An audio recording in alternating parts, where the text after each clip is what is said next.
साथियों, जालोर का साका पढ़ते हैं। जालोर दुर्ग का साका 1311 ईस्वी में हुआ था। किसके मध्य? अलाउद्दीन खिलजी वर्सेज कानड़ देव के बीच में। अलाउद्दीन खिलजी का उस समय सेनापति कौन था? कमालुद्दीन गुर्क। ध्यान रखना। कानड़ देव का सेनापति कौन था? दैया राजपूत बिक्का।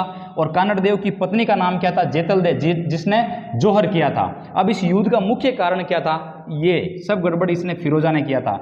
फिरोजा ने वीरमदेव, जो कानड़ देव का पुत्र था, इस पर फोर्स बनाया था कि भाई तुझे शादी करनी पड़ेगी, लेकिन वीरमदेव ने मना कर दिया। तो फिर फिरोजा ने इस वीरमदेव को कहा, अरे जी नहीं सकता तो जीने की तमन्ना छोड़ दे, जो बहते बहते ठहर जाए वो दरिया छोड़ दे।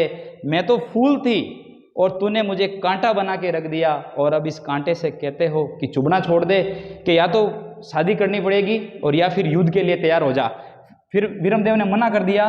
तो ये बात अलाउद्दीन खिलजी तक पहुंची और अलाउद्दीन खिलजी ने कानड़ देव पर अटैक कर दिया। तो ये जालोर का जो साका हुआ था वो 1311 ईस्वी में हुआ था, ध्यान रखना। फिर इसने ये जीतने के बाद में इसका नाम जालोर का जलालाबाद कर दिया। ये भी एग्जाम की दृष्टि से महत्वपूर्ण है। इससे संबंधित एक कहावत भी है, ध्यान रखना, पूछ सकते हैं कि भाई किस साके से संबंधित है, किस किले से संबंधित है। तो राइयों का भाव राते ही बीता, इसी किले के लिए प्रचलित कहावत है। ये क्यों है?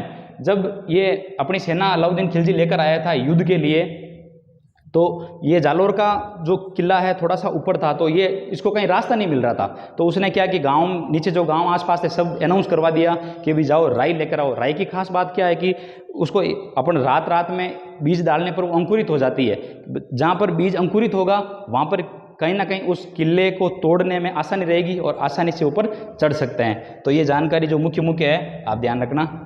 धन्यवाद।